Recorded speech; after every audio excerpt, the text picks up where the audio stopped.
you the best I know. Our next move, they never know. They never know. Money go check I know. Girl, you the best I know. Our next move, they never know. They never know.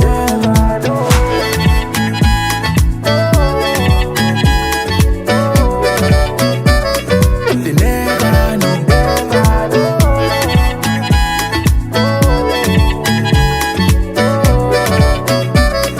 They never know. Without you, baby, the journey go too rough. So you know, girl, I be feeling this love. Even when I'm down, you wanna wait in this up. It's not blessing, I'ma no be luck. Baby, nobody feel day like you. I said nobody feel make me feel the way you do. I'ma get that I know. Girl, you the best I know. Our next move, they never know. They never know. Money go check I know. Girl, you the best I know. Our next move, they never know. They never know.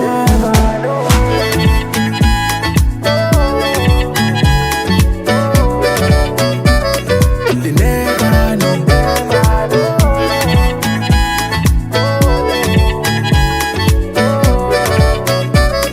They never know. They never know.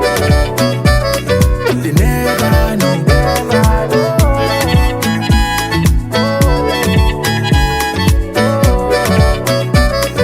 They never know.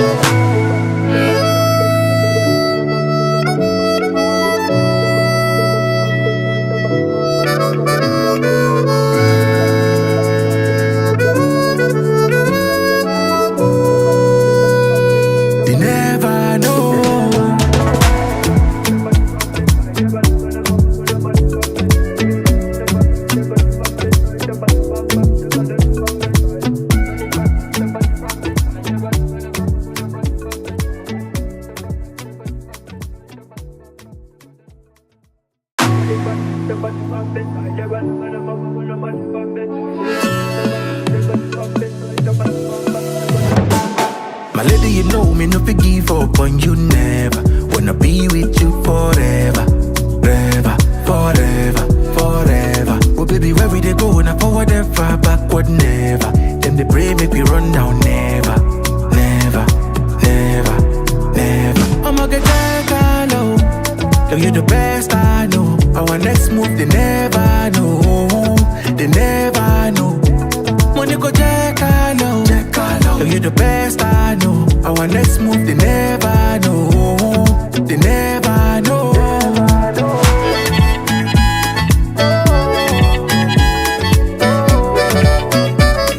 They never know.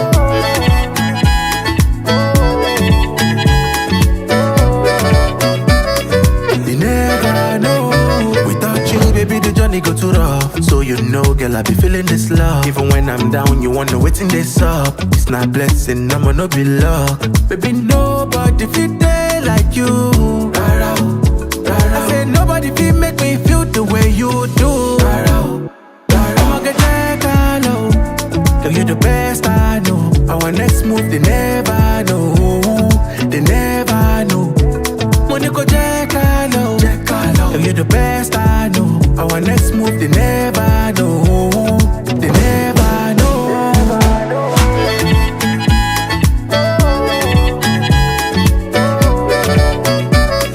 They never know.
My lady, you know me, no give up on you never. Wanna be. Check, 1, 2. Hi, everybody. There we go. It's Tuesday evening.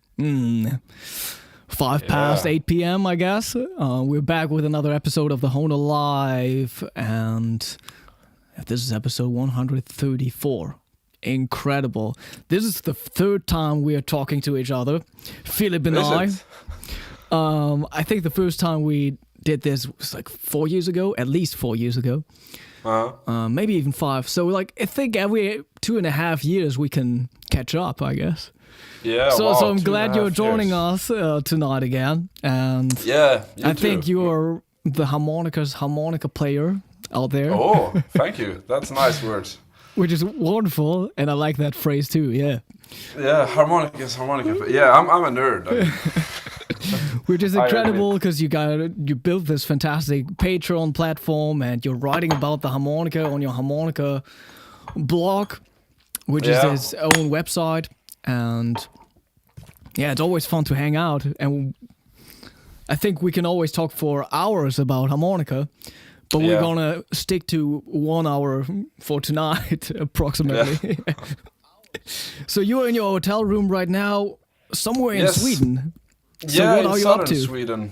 Yeah, I'm in southern Sweden playing school concerts this week. So I get up at 6:05 and eat my breakfast, and then they pick me at 6:30.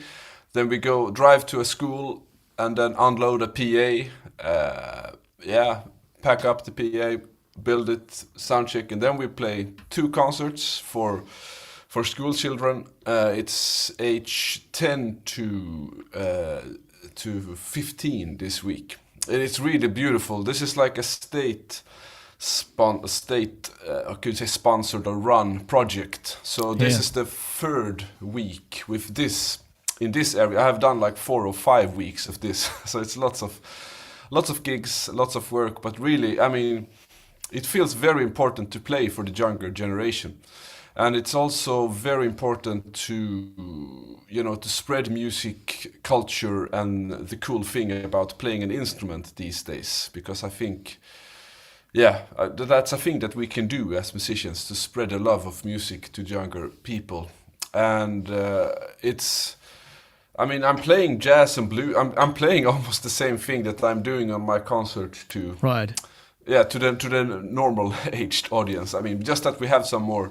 We have, gathered some more jokes. The talk is a bit more, not scripted, but it's a few. Yeah, I cannot say whatever. I have to watch my language a little bit. But then we also do arrangement on some stuff. Some TikTok songs, some YouTube stuff that are hip among the children, and we also do an arrangement of the song that won the Swedish Eurovision final here. I mean, the song that will represent Sweden in the Eurovision. I see. And then the kids really go crazy. So I'm really thankful for this. It's 2 or 3 gigs per day, 5 days in a row. So yeah, on the Friday I need to clean my harmonicas. So, but that's like a music thing in general. Like, there's no focus on harmonica during these. No. The concert is called the Harmonica Journey, but that's just a program title. Okay. So we're playing blues, jazz, and some country folk music, some Swedish folk, and then some pop stuff. But it's not. I mean, lots of other artists do this in Sweden with different kinds of. I mean, they go and they play Bach in school. They go and play. Yeah, right. World music from different cultures. They go and do pop things. They do theater. And this area where I'm now, it's really cool because it's every child has the right to one culture event every semester, So every year they have the right to attend a concert or a theater or a dance performance or something. So, and I know the producers down here, so they have booked me many things for this with school concerts. So I'm really, so happy for this, and it's so amazing that this is all state funded. I mean, that this is what this is just as important. I did that kind of stuff maths. before too, but it wasn't state funded. So that was like an independent kind of thing, which is called Rhapsody in School here in Germany. Oh, nice. And in the scope of that program, you also just like visit schools during their music lesson. Oh yeah, kind of cool. So I did this with Benjamin, my pianist, and that was fun because like we also had some harmonicas available from Hohner, and we could give them away to all the kids. Yeah. And I could play with them together, you know? Yeah, that's beautiful. I did that too also. Before the pandemic, I had a huge project where I think I met 9,000 kids for 3 years and handed out 9,000 harmonicas. Wow. And gave them a workshop. So it's fantastic, you know, to meet. I mean, the younger generation, that's the kids, that's the future, you know. So nice. What's the TikTok song you're playing? It's like it's called the rat dance or chess slowed. You know, it's like a minor. You know, just like a dance. It's something like.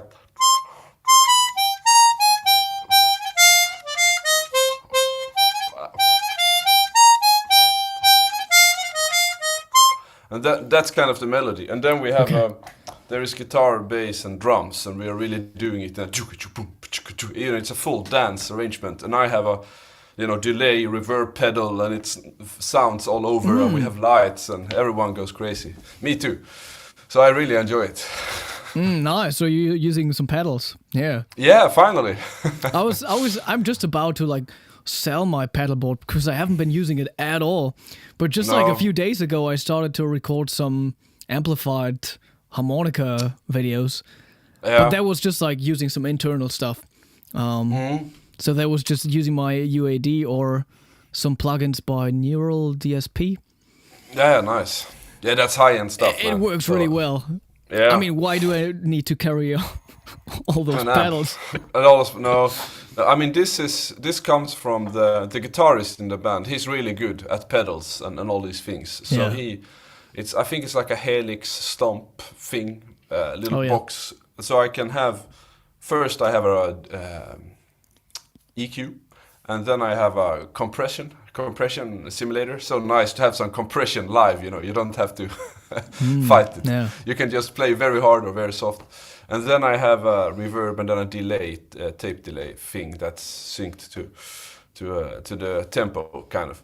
Yeah. But I often leave that, you know, to the sound engineer in the front of the house, because, I mean, they know the room, they know their venue, they know their settings, they know what sounds best in their room. But on a tour like this, you know, we are visiting sport halls, we are in the music room, classroom, we are in the auditoriums, you know, everything is different, and we do our own sound. So it's nice to have control and then have it on my feet, you know, close by. So that's really good.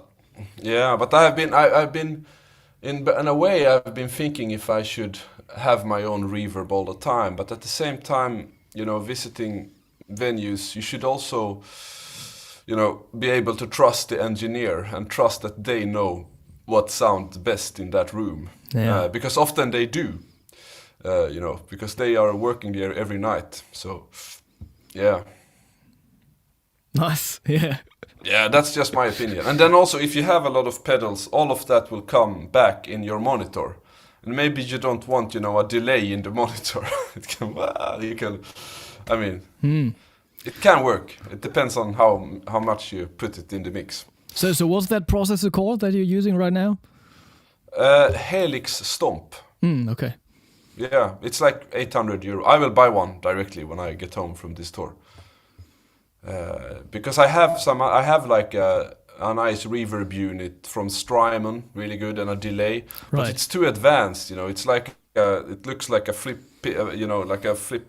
game. It's like, whoa, how should I, you know, I can dial 1, and then next time I start it, everything is gone. So, and this one was just very intuitive, I think. Right. Yeah.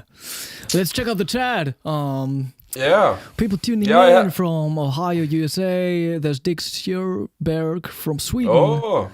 Harp Forum people out there. Oh yeah, Harp Forum, that's the German forum, right?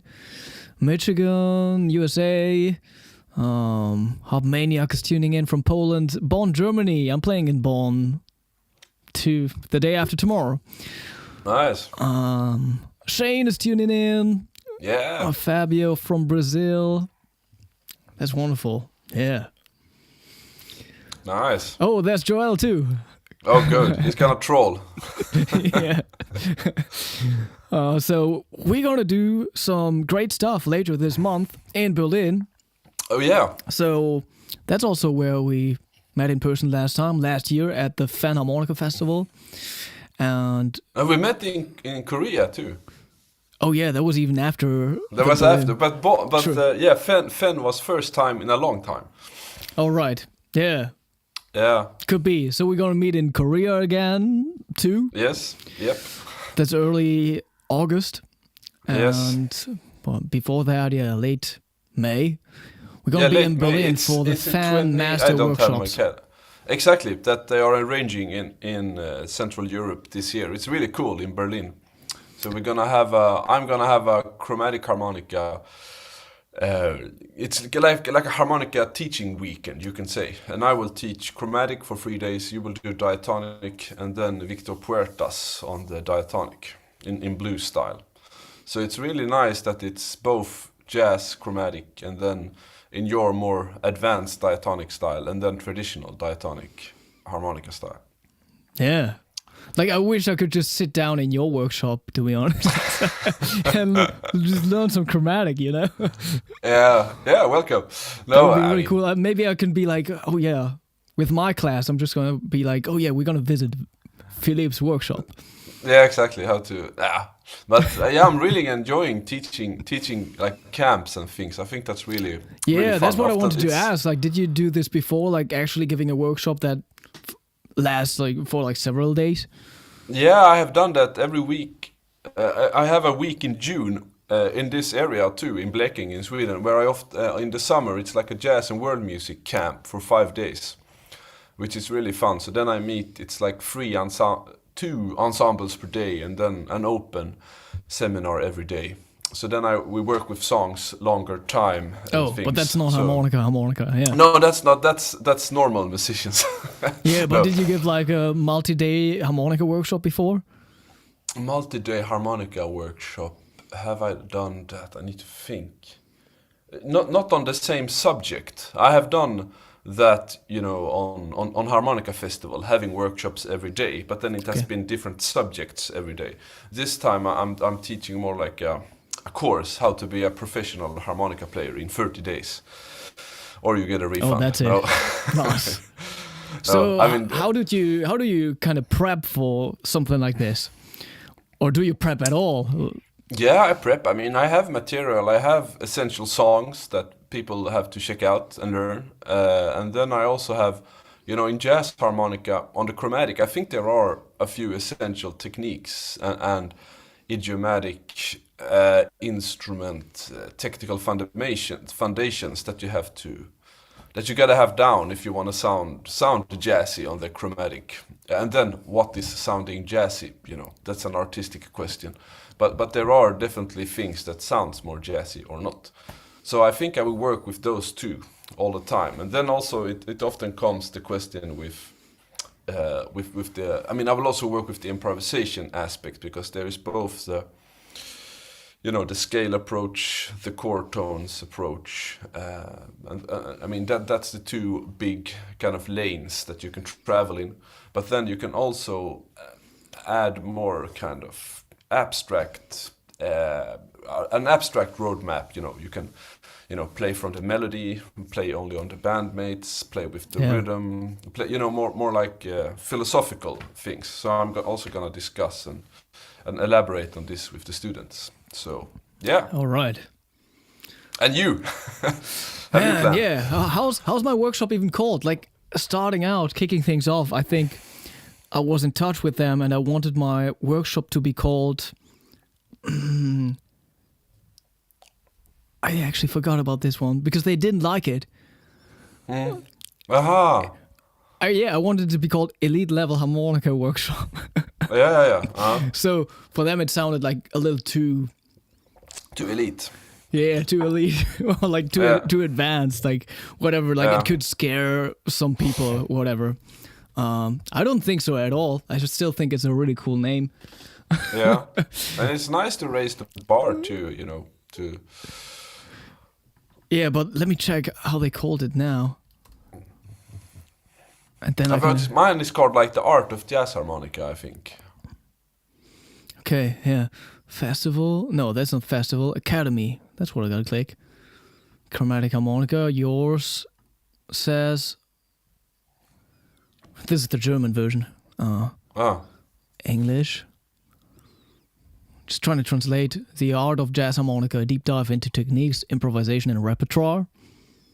Yeah, sounds good. Sounds very solid. Yeah. And mine's called. What's happening? Elite Level Harmonica. Discover the strengths of the harmonica. Yeah. Nice. Yeah, that's what I just thought. Because like with my playing, especially on the diatonic, it's such a weird instrument. Like it has its strengths and weaknesses, and I always want to highlight the strengths. And like to me, it doesn't make sense to highlight the weaknesses. No, I mean you could be aware of them.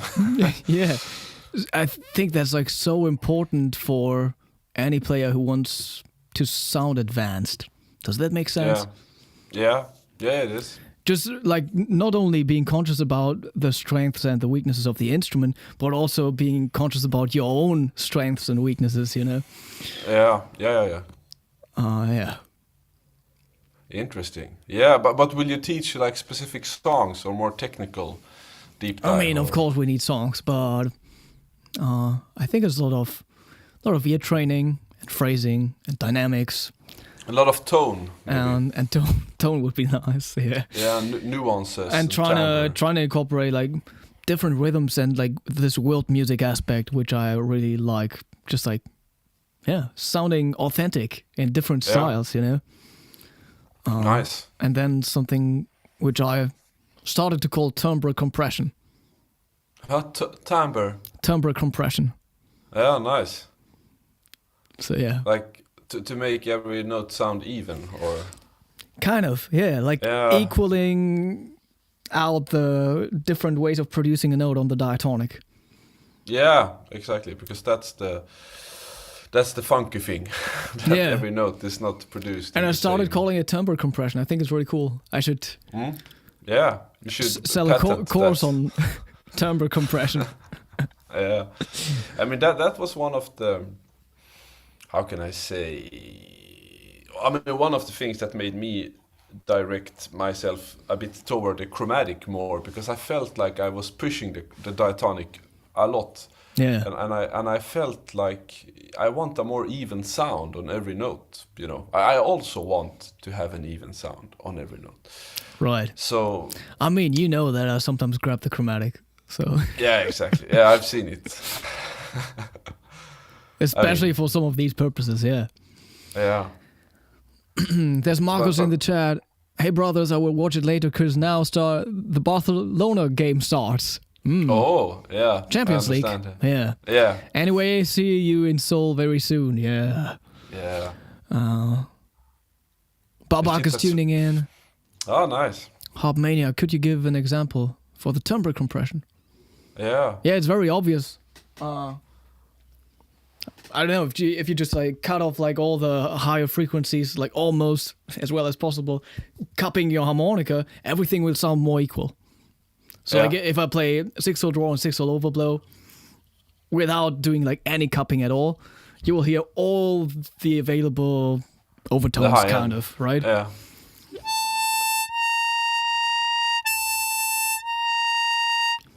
So then you will be able to tell, oh yeah, he's playing an overblow. That sounds different, timbre-wise, you know? Yeah.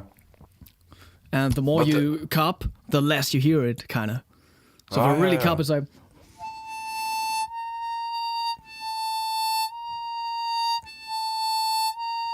It's way less of a difference. Yeah. So... Timbre compression is like using your hands all the time to kind of even out everything a little more. Yeah, I have noted that on the diatonic, that if I play handheld SM58, really, like I do when I play the chromatic, I mean, like the Toots style. If I do that on the diatonic and then listen back through a speaker, if I hear a live sound, then I often feel that the tone is much more even, that a draw tone is much more even compared to an overblow.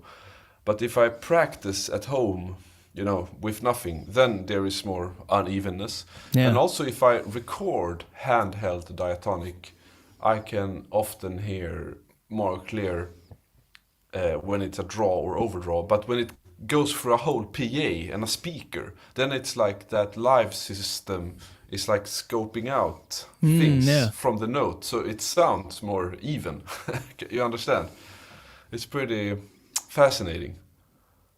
Yeah, that's true, because like every PA speaker has its own coloring too, Yeah, and I've realized this from listening to live recordings of my own playing. When I play the diatonic, and someone has filmed with their iPhone or some device, then it's like, this sounds pretty even. Nice. But then I sit home and practice, and it's like, this doesn't sound even at all. But then during the live situation and the whole signal chain of sound, how it reaches, those nuances are also, it's interesting. Yeah, because the thing is also thinking amplified harmonica. That makes things a whole lot easier. Yeah. If you go like through heavy saturation or distortion, there's like way less difference between all the notes. So playing complex stuff with a lot of overblows and stuff will sound very equal if you just put everything through an amp and put distortion on it, Yes. So like that's not too bad. I have a lot of fun with it right now because I just started to connect this boring as the electronics microphone and running it through these plugins and playing very distortion heavy, and you can just do stuff, Yeah. And it's just like even in terms of timbre kind of. Yeah. And you can go wild in like other ways and do other stuff that I personally maybe wouldn't do acoustically. Yeah. Taste-wise. Yeah, exactly. Yeah. And that's also how I feel when I play. When I play with a microphone, I feel that I hear, just a SM58, as I do every day on a gig. I feel like I have another character, another sound. It's like I phrase different, and I react different to my own playing and to others' playing compared to when I sit home and practice. Yeah. So, I think it's really important. If you're just an amateur playing at home, to really practice amplified too, and to really have a microphone, a cable, and a small amp, or like a direct active monitor or something, just to hear yourself in that situation too. Because for me, harmonica benefits from being, amplified in some way. I am not. I like playing acoustic, but I don't like playing acoustic gigs. Playing with no microphone at all. I feel my playing style is not built on that projection, sort of. Yeah. There is a big tradition in the classical harmonica world where you play acoustic, but I cannot project like that. I don't sound good at all. I just sound flat and loud, which is a bad combination. Yeah. Yeah, I would also say it's just too quiet. I don't know. There are some brands or some models that work, especially if you think Bonfiglio. I don't know which Hohner that is. That works kind of. Yeah. And he can do it. Yeah. But maybe there are some other brands too that have some loud chromatics.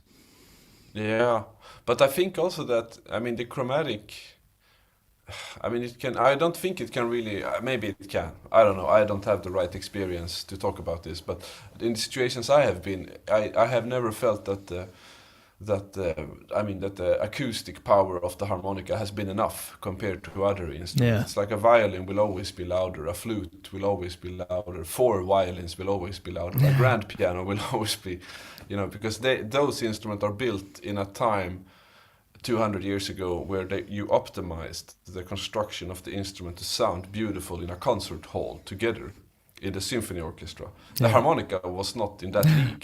The harmonica was invented like 80 years later or 90 years later, and played more for a different saloon purpose. in another environment, totally. So, yeah. So Fabio asks, what do you think about the chromatic sound on a diatonic using overblows? I think it's awesome, and it's really like another palette and texture of expression that you can add to your harmonica playing. But for me, I noticed in my own playing that I had to, focus too much on technique when moving into more complex jazz tunes. If I play jazz tunes that has like, that are more diatonic, so to say, they go to the 1 chord, 2-5-1, 1-6-2-5, etc. Go to the 4 minor, or like 2 dominant. I mean, those movements are okay, like Sweet Georgia. It's like a 1-6-2-5 with dominant chord. But then if I gonna play like Giant Steps or 26-2 or things, or Wayne Shorter songs on the diatonic, to me the bent notes stood out too much. I never felt that I felt at ease with my sound. I just didn't like it. So so in that kind of jazzy realm, I always pick the chromatic. But I think the diatonic in jazz, in certain songs and certain types of expression, is excellent. The chromatic can sound more stiff, not stiff, but the diatonic has this singing quality to it that no other instrument has. Very violin trumpet like, kind of going on ice skates all around, sort of. Yeah.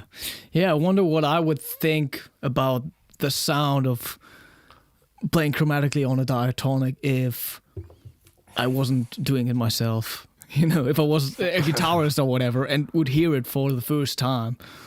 Yeah. No, I mean, now that I'm doing it myself, I'm very, very self-critical already in terms of intonation and timbre and everything. But yeah, like I wonder what would be my thoughts if I would be a guitarist or whatever, hearing this kind of playing on a diatonic for the very first time. Yeah, that's an interesting question. Like, would I be like, that sounds interesting? And would I hate on the intonation or whatever? Like, yeah, I mean, would I? It's also like,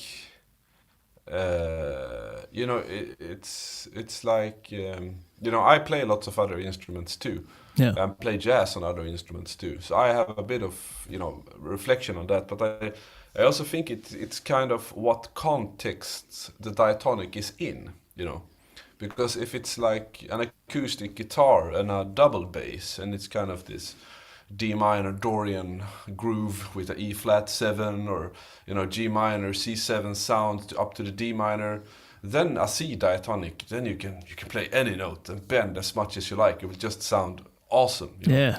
Because the bass will always have a bit of intonation room, and the guitar can bend notes and go back and forth and so.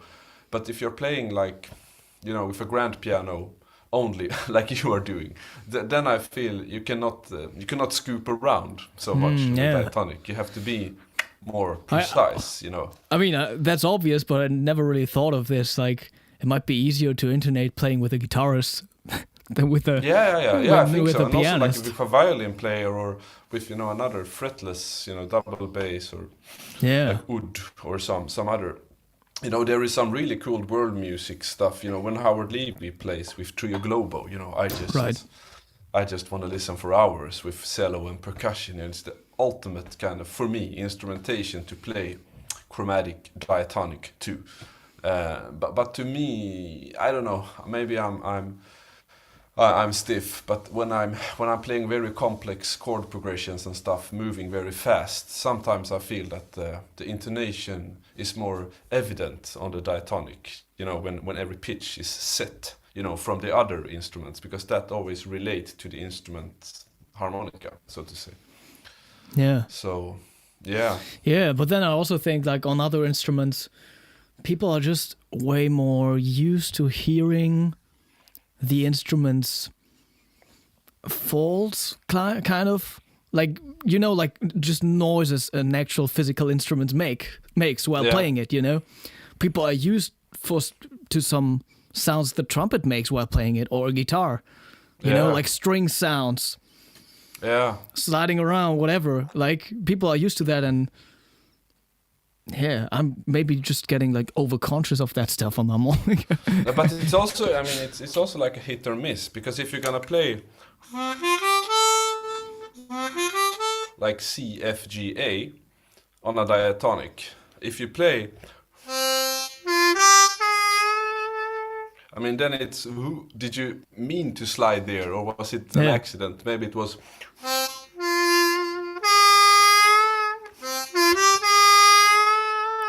Then it's more a conscious slide to that note. Right. And also if it's like it's too sharp and falling down, you know, these things have to, do you want to express?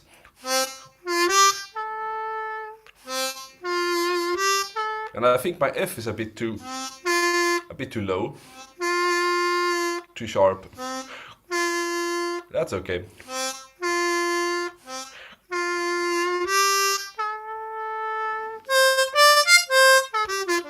So it's, you know, it's really, you have to find out, you know, is it what side notes are meant to happen and not, you know, and there it's nicer to take, you know, songs like,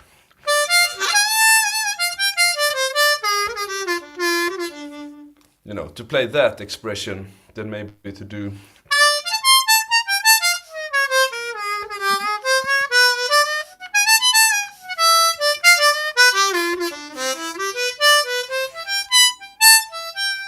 To do like a Coltrane change on a 2/5, it will, yeah, it's hard, you know, on the diatonic. Yeah. So yeah, I mean that was D minor, and then E flat 7 to A flat major to B7 to E major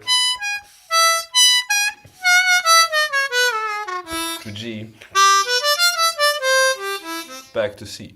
I mean, a chord change turnaround like that sounds much better on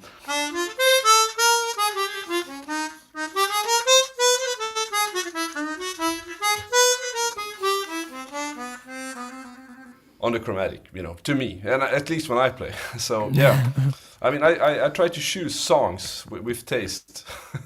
and, right. Yeah. But I mean, there is other things to dive into. I mean, there is so many things. It's so cool that the diatonic has that whole palette. You know, it does things that no other instrument can. So yeah, that's true. Yeah. So yeah, I want to take advantage of that in my workshop, and that's the strengths thing. That's what it's about. I felt now I was really lousy when I played on the C diatonic. I play mostly like A or G diatonics these days. Yeah. And B flat, A flat. I mean, C diatonic is hard. You know, it's hard, high pitch. It's high, yeah. Yeah. Yeah, very very true. And then also, this is like how if I listen back to myself and I want to find out if I like what I did or not, it's always looking at like, did I really want to play this that way at that very moment or not? You know? Yeah. So like, because you can hear, like, especially if you're a harmonica player listening to a harmonica player, you can tell even more. Like, was that supposed to happen, or was it just by accident, kind of? Yeah, exactly. You know? Yeah.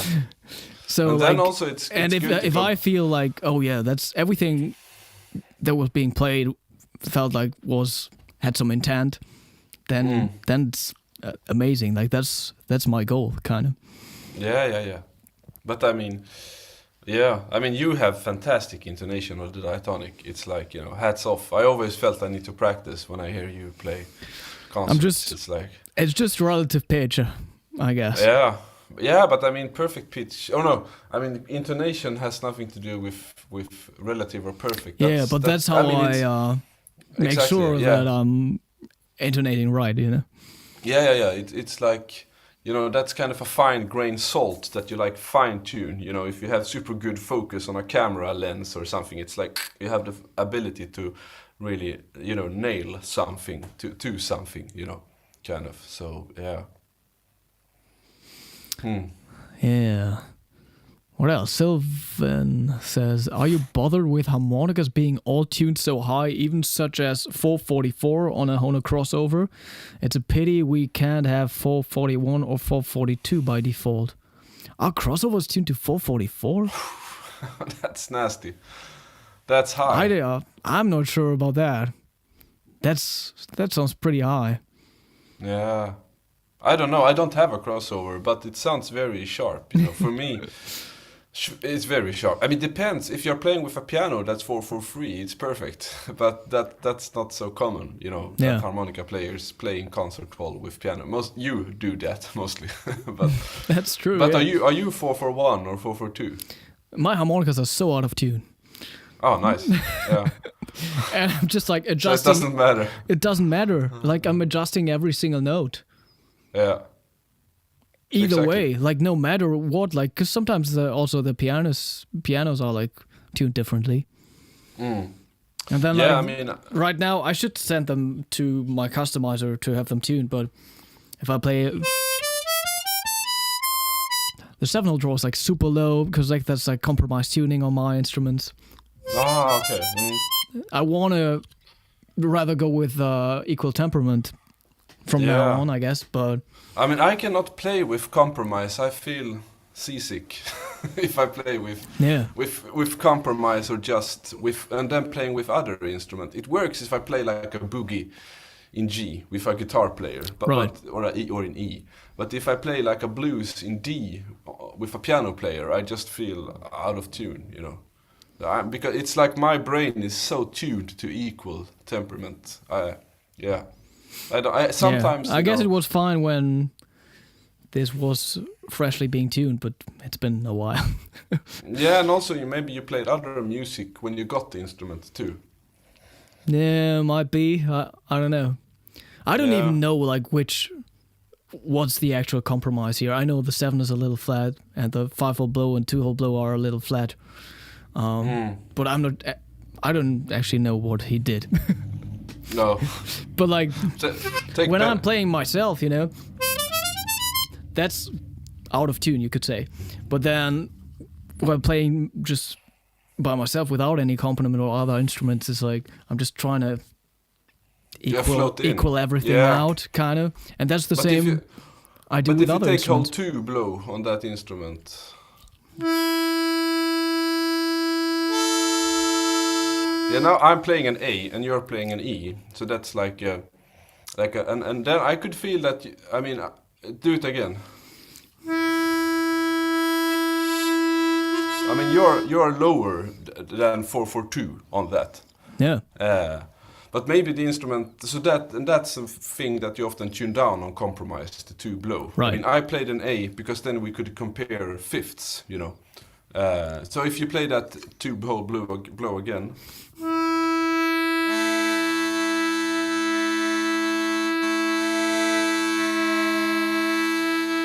And then I have to intonate this one to end up where you are. So yeah, right. Yeah, I mean that's one thing for me that compromise does not, you know, work for the music I play. But I mean, you know, then often, you know, I notice even if I tune my harmonica super good, you know, they can still, I mean, 2 cents up and down, out the window, bye, you know.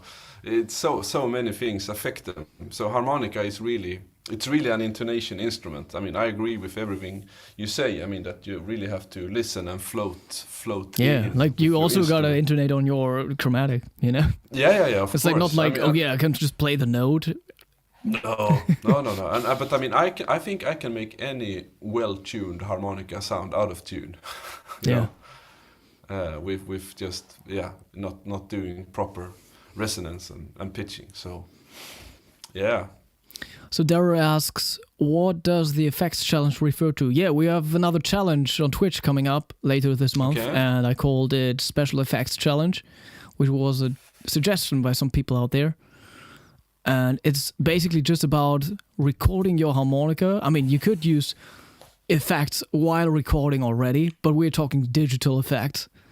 But you could also just record your harmonica and then mess with the recording digitally on your computer. That's what the challenge is about. Like, go crazy. That could even go into like contemporary classical territory, whatever, you know? Ah, nice. So, yeah, a very creative challenge this time. Yeah, sounds awesome. You know, like, whatever. I'm just thinking.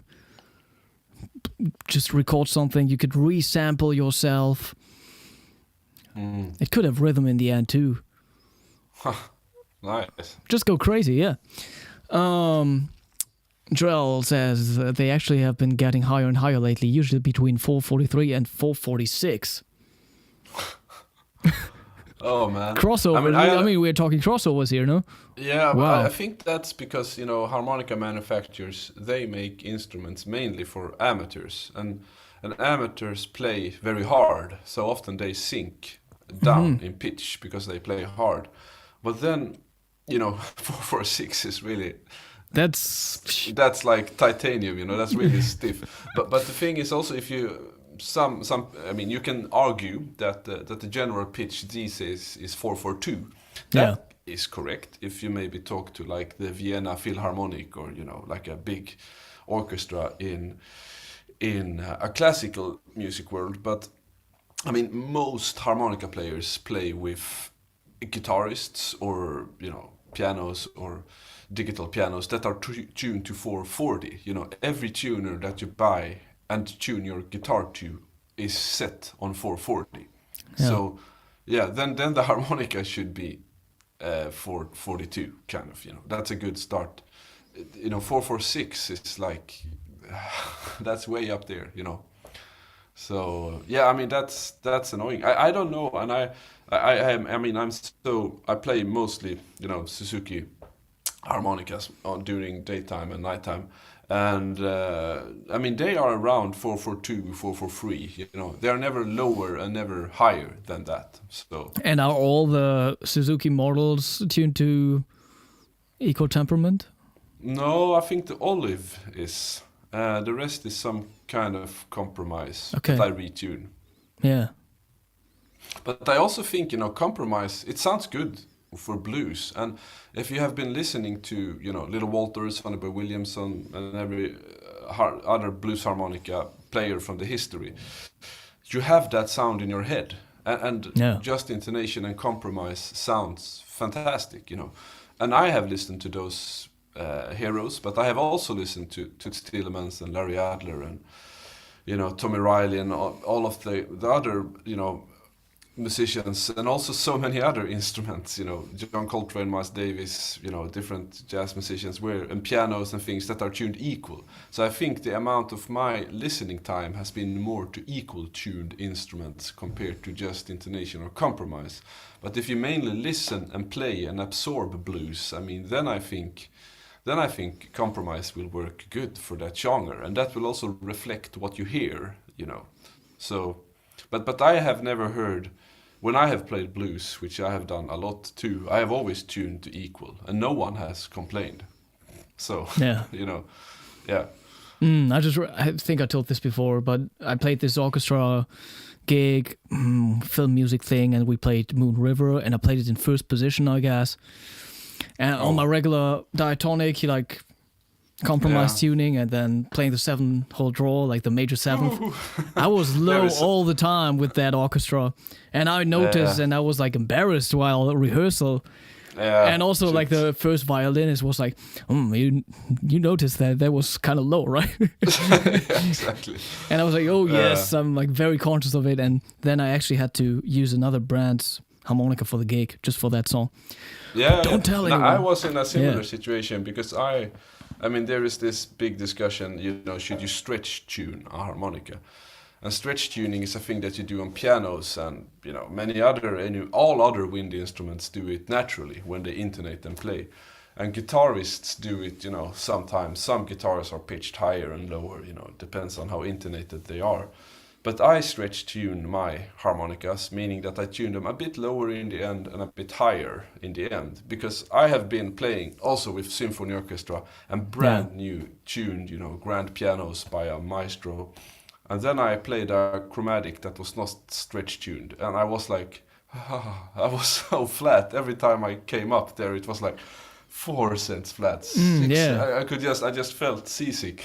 So then I had to, before the gig, I just and then went out to the piano. Okay, now it's good. So I mean, so for me, and that's really, that's you. You are so crazy, like working on your instruments right before the gig. I could never do that. Yeah, I talked with.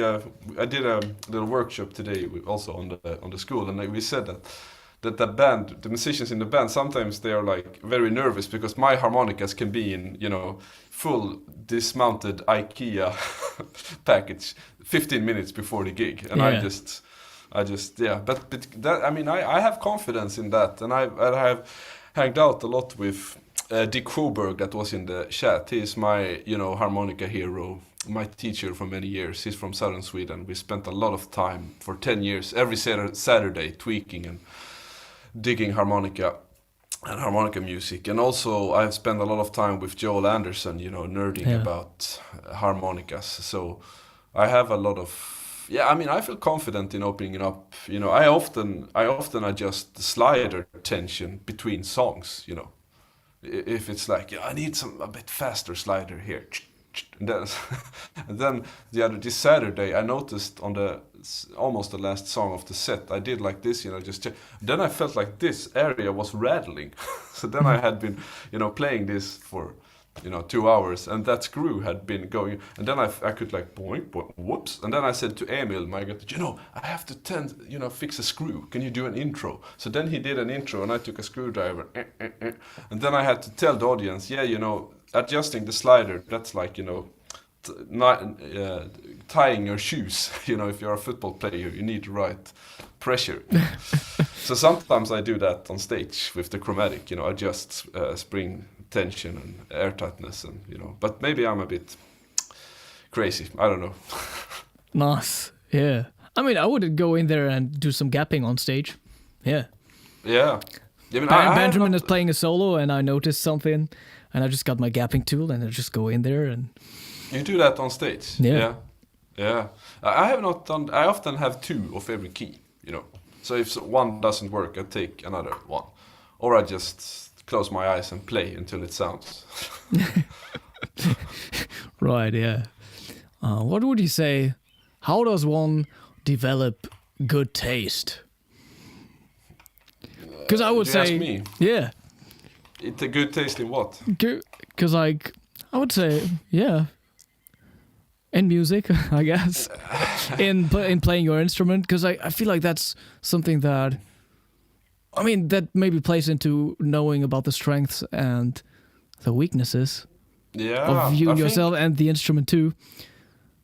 Yeah, I think, one thing is like listening to lots of music, to lots of harmonica music. Even if you don't like it, listen to it and write down on a paper why you don't like it. And then, move on. And then also listen to stuff that you really like, and then write down what you like. Why do you like this? And then take these 2 papers, put them side by side, and then let the time pass, and then record yourself. And then take pen and paper, write down and listen back, write down what do you like and what you don't like. That's amazing, yeah. Yeah, that's a great process. And another one is also, this is a hard one, that's recording yourself 5 minutes every day for 6 days. If you have a week, 5 minutes every day you record yourself. Then on the Sunday, on the 6th day, you take a rest and you just listen to yourself. So you listen to yourself for 25 minutes non-stop. pen and paper, no iPad, no computer, pen and paper, write down what you like and don't like, you know. Then you have kind of made, you know, values and both seen the positive and negative side of things.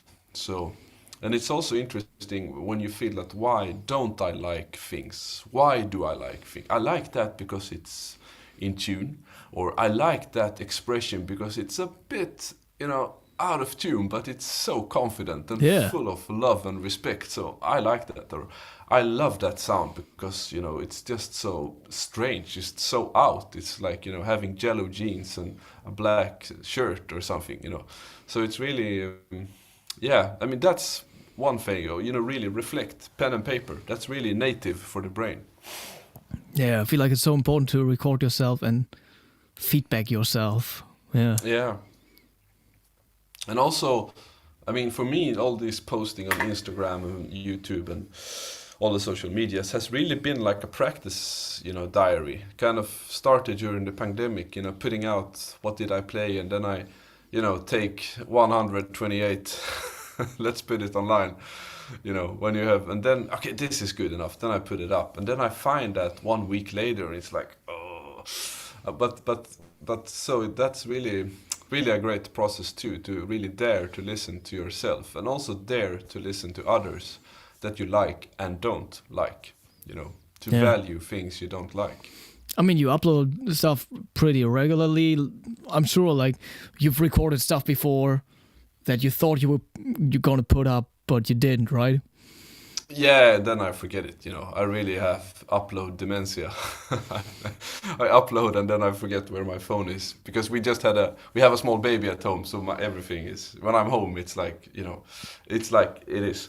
But I try to upload regularly. I find that I like doing that, and I like hanging out with the harmonica community. It's nice. It's a great, you know, inspiration source, and so valuable, you know, these days that you can connect like that. So, yeah, but I don't have like a library of, you know, 20 posts to post, you know, every third day, you know. No. Yeah. But like, I'm sure you recorded a video before and you were like, oh yeah, I want to put this up, but then you were like, this isn't good enough. Yeah, but often it's good enough, you know. Okay. That's nice. That's good. Yeah, because there is a thing called the red light syndrome, you know, when you record and then it turns up and frees up and your tone sucks, you know. But then you kind of work on that disease and it gets better and better. And then you kind of, I did a really good project with a documentary film where I composed all the music, played all the instruments and recorded everything. And I was kind of nervous about that because that's not my main, you know, occupation. But I got great help from a friend who makes a lot of film for documentaries.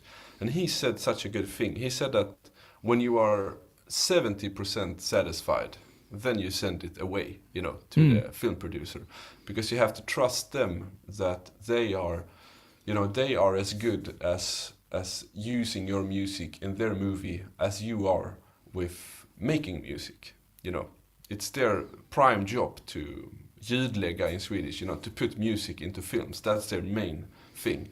And they are as good on doing that thing as you are on playing. So that's a good quote I use, you know. Interesting. Yeah. But of course, I mean, I don't post shit. Maybe I should. Let's see I tried to 2 days ago, but I didn't make it. I thought I could go viral. But I saw this video of some girl playing. She was like, harmonica tutorial for this song called Fiend by Playboi Carti and Travis Scott. Yeah. And that's just like a one-note melody, kind of. And she was like playing the C harmonica, just blow chords on like every syllable, you know? Yeah. And it was like, she said like advanced level, whatever. She had like 357,000 likes. Oh man. And it was also the wrong key harmonica and everything, you know? I tried the same, like I didn't get the views. But stuff like that could work sometime. Yeah. There's Yuri in the chat. Nice. How do you all deal with stuck reeds during performances? Always seems to happen to me 20 to 30 minutes into a practice session. On what instrument? Diatonic or chromatic? He doesn't say so. Maybe he will answer. Yeah. I mean, I very seldom have stuck reeds these days. The gapping on my chromatic is pretty stock, you know. I put the reeds down a bit in the higher. He says diatonic, yeah, obviously. Obviously, yeah. But I can, so on chromatic, I very seldom have stuck reeds. On the diatonic, if you are getting stuck reeds, then it's two things or three things. Maybe one, the instrument is too tight set up for your playing technique, or it's your playing technique that you're blowing harder at gigs because the adrenaline kicks in, so you play more intense, or it's saliva clogging up the instrument. Or something else. One thing, I mean, I still do, you know, after I have played a song on a diatonic live, I always, you know, bonk out the sometimes I do that, you know, between, if there is a piano solo, it's like, you know, this works. You know, you can't do that in a classical setting. It's like too loud. Oh yeah, that's true. Yeah, do it on your pants then. But that's interesting. I never do this. No, that I do. And then I also, you know, if I get a stuck reed, I try to kind of just accept that whoops, and then I try to find a phrase that goes around that stuck note. Right. But then I often have to like sing a mantra, you know, relax, you know, you can do this, you know, you can find the note, just relax, you know, and then you can adjust your technique. So, but also, you know, you got to play a lot to be able to have that voice in your head. Yeah. Yeah, I don't have stuck reeds anymore, I guess. Yeah, I always, if something happens, you can adjust after the gig or even still while being on stage. And then at some point everything fixes itself. But yeah, if it happens, like you got some possibilities also while playing diatonic, right? So whatever, if your 6-hole draw is stuck, I try to play a phrase where I play the 6-hole overblow. Exactly, because then it will, you know, spit out. And if needed, I really wail on the overblow to like actually get it unstuck, you know? Clean it. Yeah. So like if Same you can do that draw, stuff, that's like, I think that's what you could call advanced level harmonica, elite level harmonica playing. Elite level, yeah. If you're able to do that stuff. Yeah, stuff like that, or the other way around would also be if the blow note is stuck, just bend heavily on that hole, you know? Yeah, exactly. And that's something I try to do then. And or sometimes if I'm this, sure, like, I can't, that's the problem with classical music. Like, if something gets stuck there, there's, like, some instances where I've been able to, like, just move everything down the octave and play it in the lower octave. As soon as I notice, that note is stuck, you know? Yeah. Yeah, true. I mean, and also, I mean, sometimes you can also do this, you know, this really quick mouth breathing thing. Yeah. So you put this in your improvisation. Yeah, exactly. Sounds like a butterfly. No, but also then I move away from the mic, you know. Just do, you know, or sometimes I I take away the mic and then I, you know, play loud. Yeah. And then it works. So, but that's, I mean, maybe that will not work in there. But that's terrible playing a quiet classical piece. Yeah, it is. Yeah, I mean, but then I always on the diatonic I always have a spare in the same key. Maybe I'm a coward or I'm like, you know, too safe player. but then on the chromatic I always have a spare too, you know, because that's, I mean, everyone. I mean, Toots Thielemans had 3 chromatics when going on stage. Why cannot I have? You know. So of course. Yuri says. I admire the players that go on stage with one, but my nerves. That's me. My brain. Yeah, I can never do that. Yuri says, no, it's definitely saliva for me from playing. From being too tense, and especially now that I'm to play with this advanced concept called rhythm. Yeah, and also saliva is pretty, you know, subjective because some people produce a lot of saliva, some produce less. I have found that, you know, classic don't drink sugar stuff or eat stuff 30 minutes before playing. Try to have as a neutral, you know, organic feel in your mouth as possible before a gig. and bring water to straight stage, but don't overdrink it. That's yeah. Or I mean, if I have a lot of saliva in my mouth, I will just stop playing for 2 seconds, swallow it, and move on. Yeah. There's this weird thing that sometimes can happen, actually, like having like just a little bit of saliva somewhere in your mouth where it makes it harder to play over blows and bands. Oh, yeah. Yeah, like it clogs up. Yeah. And you can only get rid of it by actually taking a break, a tiny second making break. a sound. No, just like swallowing it, like that's it. But you can't swallow while playing, so... You cannot. Have you tried? Yeah, I mean, I don't think so. While playing a note, it's not possible.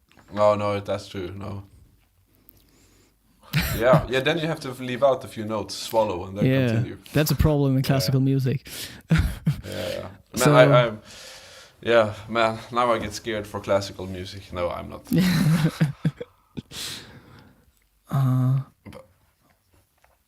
What else? I had something in mind.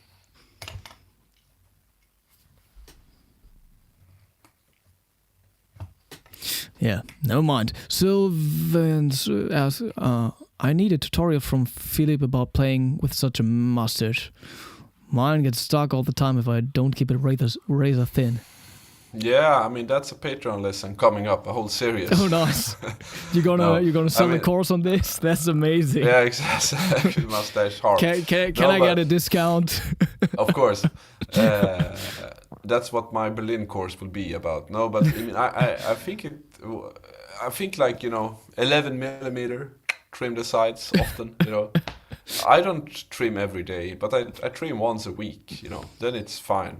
And it's also like the angle with the harmonica. You gotta look in a mirror where how much it gets. Oh, there it got stuck.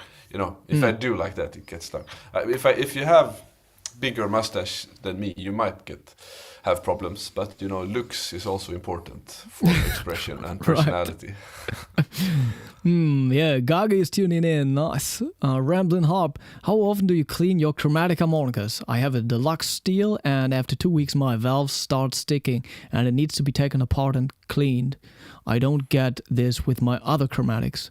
That's a good question, because I heard that Ariel Bart, she's cleaning them every day. Oh, yeah. Yeah, I mean, I clean mine. Because she doesn't use the oil for the slide. Ah. But is it the notes getting stuck or the slider? It's the slide getting stuck. Ah. But she uses this clip-on mic. Yeah, this, yeah. Yeah, but because that one will lock in lots of condensated air, Yeah, I guess so. So that will clog up everything, because then there is no way for condensation from the slider or from the reeds to... That's true, yeah. Get out, yeah. They could play into that. But then also, I mean, I clean mine, if we talk, harmonic, I mean, reeds and wind savers and stuff, I almost never clean, Joel laughs at me, and, when he opens my harmonicas, they're really dirty. I might clean them once every 5 years or something, the reed plates. And I think, the comb I have not cleaned on some chromatic. I think this one I have never cleaned the comb, and this harmonica is like 6 years. But the slider, sometimes I clean it, 2 times a day. Sometimes I clean it once a week. Depends on how much I play, what I have eaten, how clean my mouth is. And also I have found that I use this heating pad when playing often, if I'm not too lazy. So I warm up the instrument there, and then the metal is warm, so when saliva and condensation enters, it enters a warm surface, so it's smooth and good. And then when I have played, I sometimes put the harmonicas in the heating pad again, turn it on, and that will dry them out, better. And then often, always after playing, practicing, I put the harmonica just on the table for an hour to dry up. And if I have played a whole evening, 2 hours, 2.5 hours, I put all my harmonicas in open cases. I don't play 2 hours and then close the case and say goodbye. I let the harmonicas, get to dry out. But I clean. I don't clean before every gig. I cleaned. I think I cleaned the slider on this one last week when I played a concert. I cleaned it, and since then I played this. I cleaned it before Wednesday, and on Wednesday I played 3 gigs. Thursday 3, and then 1 on Saturday, and now 4. So this harmonica has played 6 plus 7, 11 gigs, and I have not cleaned it. So, but if I clean it, it will get even better. So, but if I record a CD, I might go and clean, every 3 hours too. If it's stuck, clean it. If it's not stuck, you don't maybe have to clean it. You should not destroy stuff that works either. But if he has a problem on a specific model, maybe it's unfortunate. It's that model. It's how it's. Harmonica factories puts out so many harmonicas, and some models are. Yeah, I mean the thing is, he also didn't really talk about the slide, but rather the valves that start to stick. Yeah. I have not played. Well, I have the chat. What model was it? It was a deluxe steel. That's a Seidel, right? Yeah, I never played that one. Yeah. So Yuri says, I use tiny amounts of silicone gel, like from bathrooms, for my diatonics to fill up the parts where beard hairs can get stuck. Aha. Yeah. Interesting. Valve oil or no valve oil? I think everybody uses valve oil except Ariel. No, like somebody else told me, Ronnie was in the chat back then, and he was like, many chromatic players at Spa also didn't use valve oil. No, I mean, I don't think there is a definitive answer, because then everyone would do that way. It's like the stock market. If someone knew the answer, everyone would do the same. But, metal grinding against metal feels like it should have some kind of lubrication, and oil is great if it's applied in the right amount and the right kind of oil, and also applied at the right temperature, and also applied at the right. If you clean the slider on a chromatic and then wipe it off and then add oil, it doesn't work. Because often the even if you have dried the slider, it has this kind of it's like a bit humid, because water has just been on it. So let it air dry for like 5 to 10 minutes, and then put the oil. And then there is a big discussion of how much oil. I put out a video where I used lots of oil, and people on Facebook went crazy. But that technique had worked for years for me, no problem.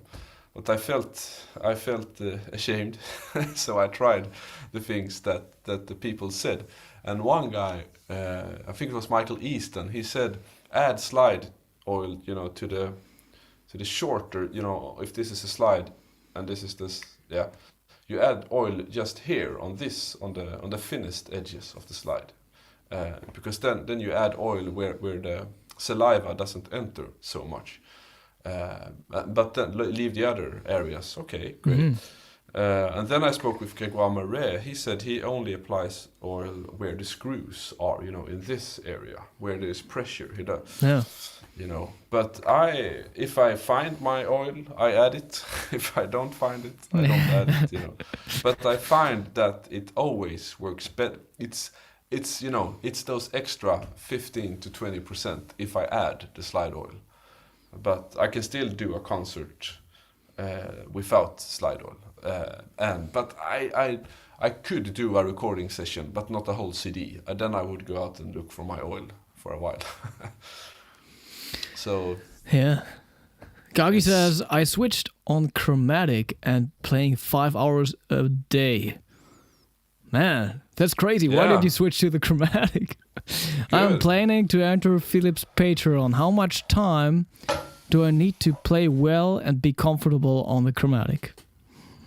It's really so subjective and independent. And since I have not heard you play, I cannot answer. but 5 hours sounds fantastic. I mean, that's what I practiced around my maximum. After that, my lips often said stop during those years. But it's also having the right structure in your practice and also aiming for the right goals. But join my Patreon and then write me, and I will have a listen to you and try to guide you. I mean, that's the best way, I think.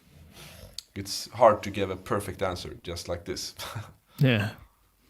I mean, he's a good diatonic player, so... Yeah, nice. Yeah, and I think also, learn songs that you want to play. That's the most important.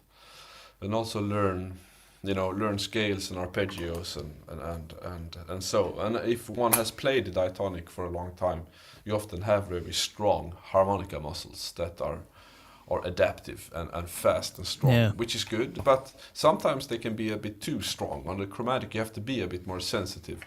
And then also sometimes diatonic harmonica players have a stronger inhale than exhale, because a lot of the diatonic playing style is based on inhale. So one needs to kind of work with that, evenness in tone projection. Interesting, yeah. Nice. Yeah. Man, that's a lot of stuff we already talked about. And this is also we talked about some niche and advanced stuff too. Yeah, nice. Yeah, I mean, we can talk for hours. I'm getting up at 6, so before then. No, but I mean, what are you up to this week? You're playing a gig, or what's happening? Playing some more, little jazz festival with Benjamin on piano, which is cool because we don't have to play Bach, right? Yeah, I mean, notes can get stuck all the time. Because usually we kick off of our concerts playing like a flute sonata. Yeah. And that's kind of like a wake-up call all the time. Yeah.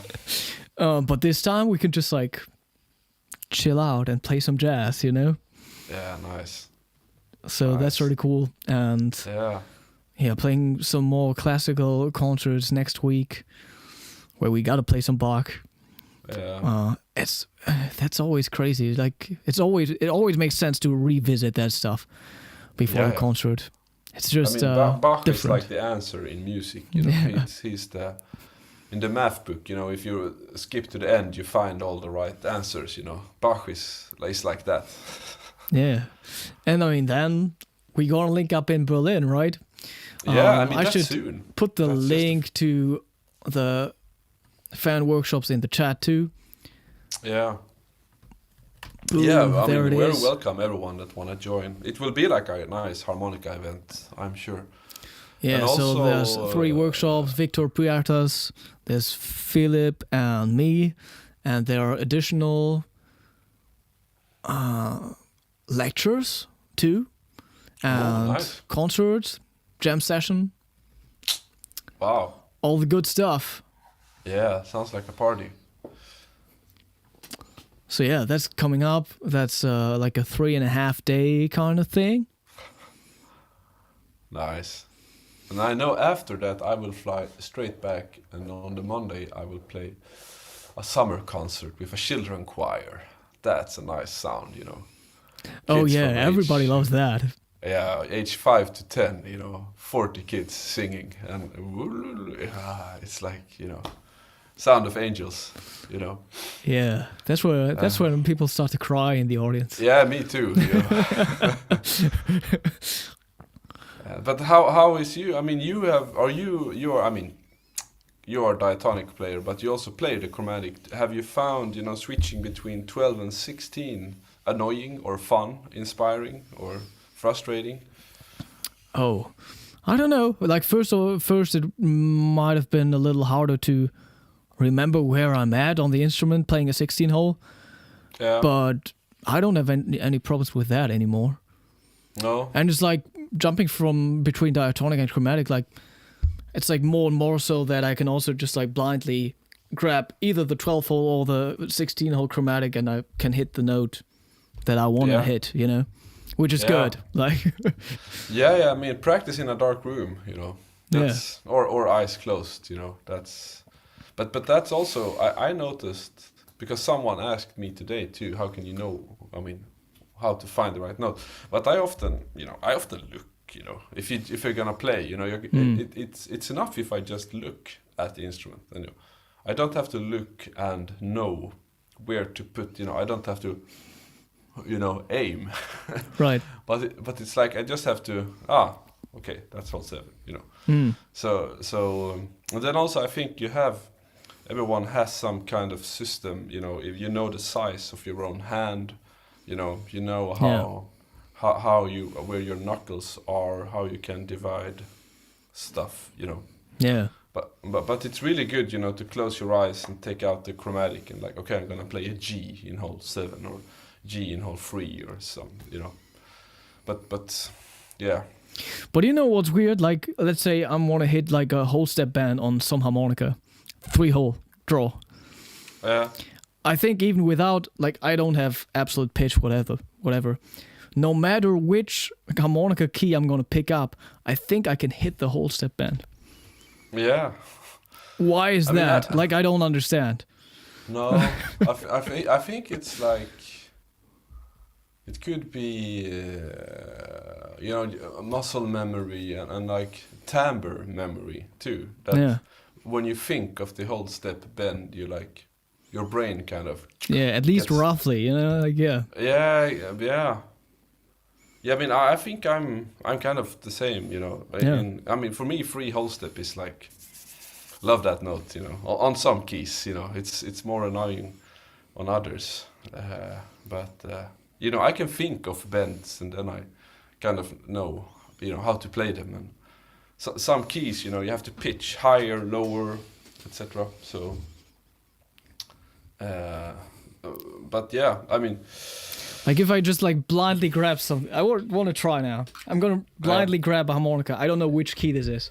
So let me try to hit the whole step bend. Yeah. This is exciting. This is exciting. Gotta stop laughing so I can actually play. Yeah. Oh, now I could hear something. That's not too good. That might have been a sign, just like sliding it. Let me grab another one. Yeah, I will do the same. Okay. Yeah. Ah, good. So that was an E flat. Yeah. Wow. This is amazing. This is YouTube at its best. I'm not allowed to blow. No. No. No sounds beforehand.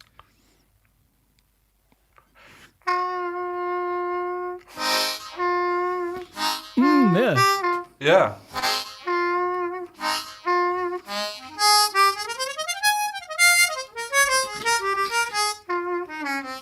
Yeah, this is A flat. Nice. Yeah.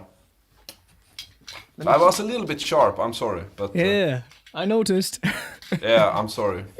I'm just gonna throw all of them in a pool and I'm blindly gonna grab another one. This is amazing.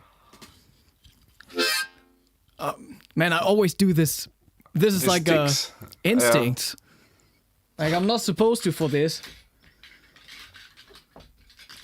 Okay, let me grab this one. I'm not gonna make any sound beforehand.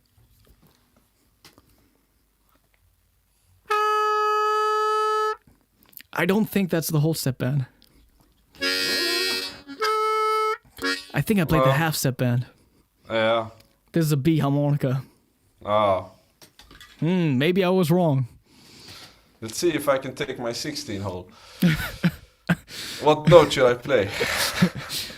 Yeah, I don't know. Play an F sharp in the middle octave. Oh, like whole. No, upper octave. Upper octave is nice. F sharp. Like the last octave. Yeah.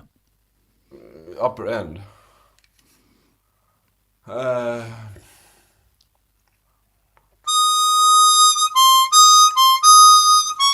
Oh, where am I? I was playing E flat. Nice. Yeah, but almost, one note wrong. Yeah. I mean, that's close, and that's just one. Yeah, this is a great, fun exercise. Darrow says, do you recommend any CDs to listen to that you enjoy with the harmonica? Oh yeah, I have plenty. I mean, one of my favorites is East Coast, West Coast with Toots Thielemans. Amazing records, and Footprints with Toots Thielemans, and also some other kinds of music. I have a really nice album with Charlie McCoy where the harmonica is put in a hot dog, you know, instead of a, that's a great one. And then also I have a great Charlie Musselwhite album where the triangle harmonica is on the cover. I don't remember the name now, but it's lots of harmonicas, and then that's a bunch of favorite CDs. I think I put some in my book. There's like a part in the book later on where it says like harmonica albums you should hear. Yeah, but this is diatonic. Yeah. So I was like William Clark, Blowing Like Hell. Nice. Rick Astron. I got some Rick Astron here. Joe Filisko, Eric Noden, Rod Piazza, Jason Ritchie.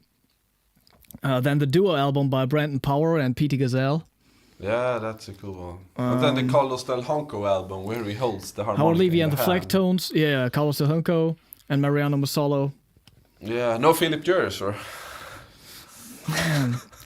Because you're playing both diatonic and chromatic. This is diatonic players. Yeah. Sorry. Yeah, I'm not qualified. My book is for diatonic players. So for diatonic, yeah.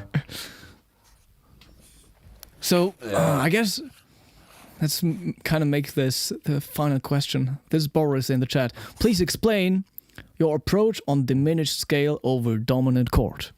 I love that. I mean, that's like, you know, that's a good, like a good cup of coffee, you know. I mean, there are many ways to approach it, you know. And for me, it depends on how far out I want to go and how tense I want to make the sound. I mean, if we talk like easy, you know, G7, I mean, then a diminished scale would be G half whole diminished, you know.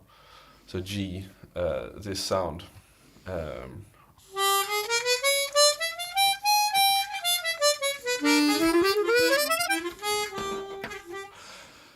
I mean, you can just think like A flat melodic minor.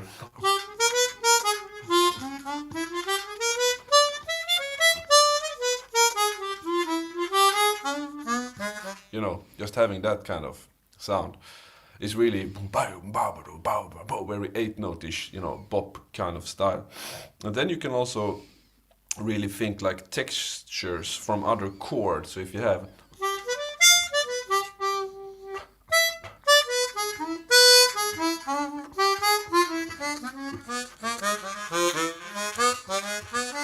I mean, there I'm playing like E7 flat 9 over G7.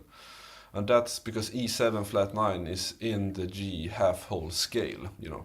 Yeah. And you can move that chord from all over there. You can also play D flat 7.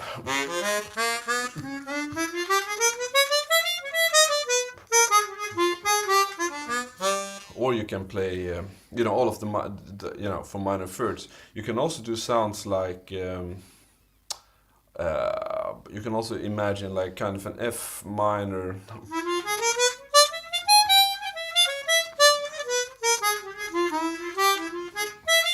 Like an F minor major 7 sound. But still not playing the fifth so much. You get a flat fifth, you know, so you get more of a minor sound over the G dominant. But it's really like, for me, it's like imagining other chords on top of that chords, and you call that upper triads or extension harmonies. And that comes from really knowing that scale inside out. You know, a scale is just a collection of notes, but then you can yourself and your brain can kind of categorize that and use those sounds in different ways. You know, what kind of expression you want to have on it, like either a minor sound or a dominant sound or a melodic minor sound or a really arpeggio sound, etc. So that's one way. I mean, how do you do? Man, that's interesting. Yeah, I feel like, first of all, not too many diatonic players play diminished scales. Well, but like I always start out teaching the easiest one of the three, I guess, you know. Huh? What'd you say? I think that's Sorry. the one you just played, right? Like that's the easiest actually on the harmonica. Yeah. Like the D, F, A flat, B.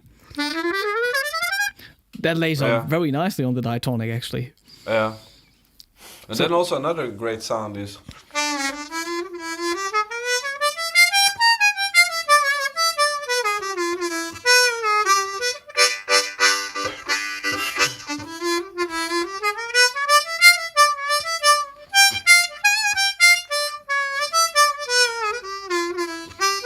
Yeah, I mean, you could definitely play this over the G7 in the blues. Yeah, exactly. But now I'm my starting point is like D. Yeah. D whole half melodic minor. So I'm playing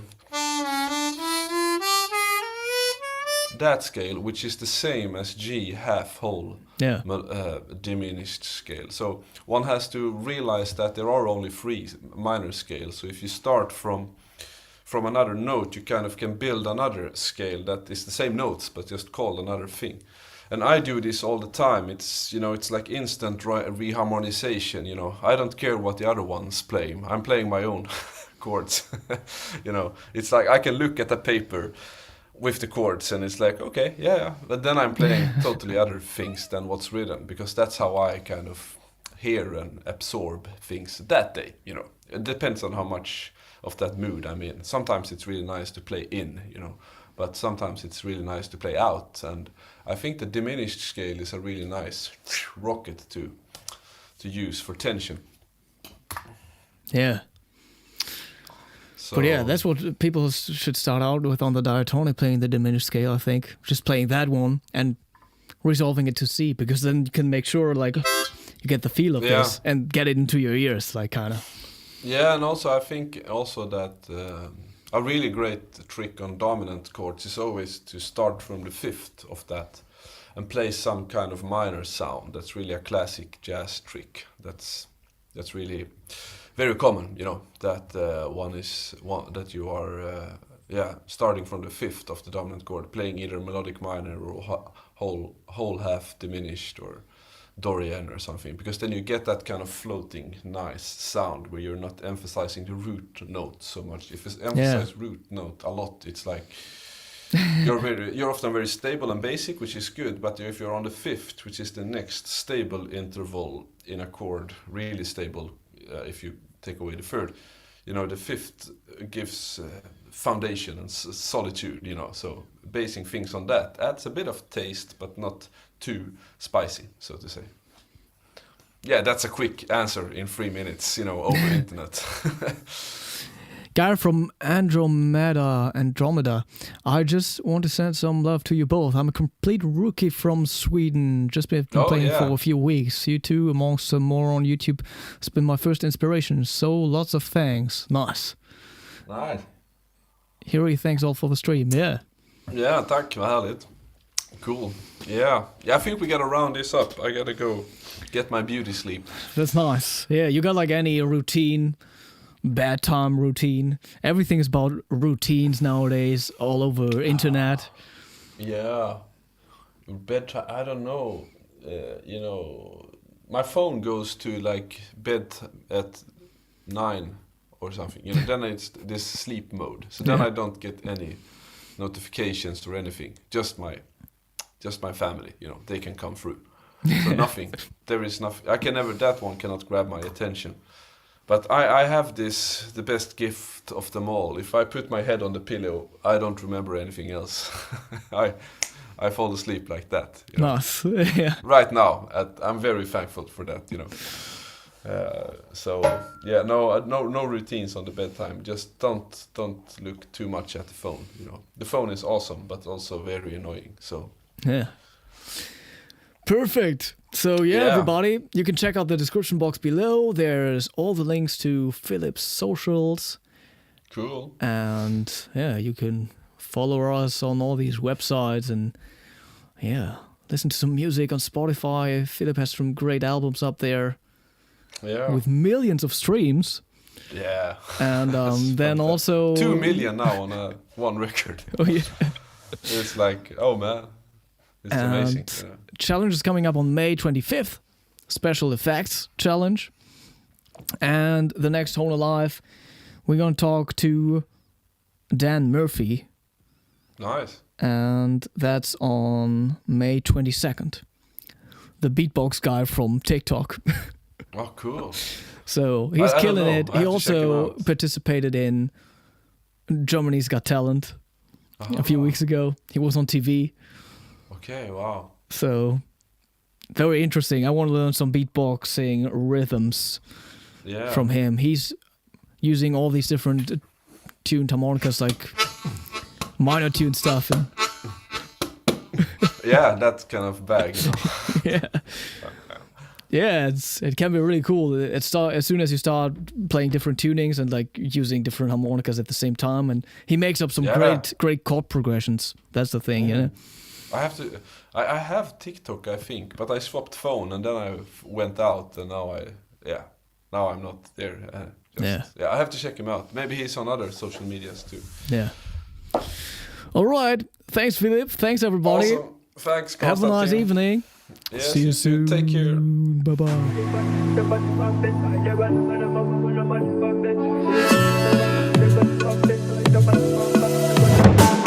My lady, you know me, no fi give up on you never. Wanna be with you forever, forever, forever, forever. Oh baby, where we they go? Now forward and far, backward never. Them they pray make we run down never, never, never, never. I'ma get that low. Girl, you the best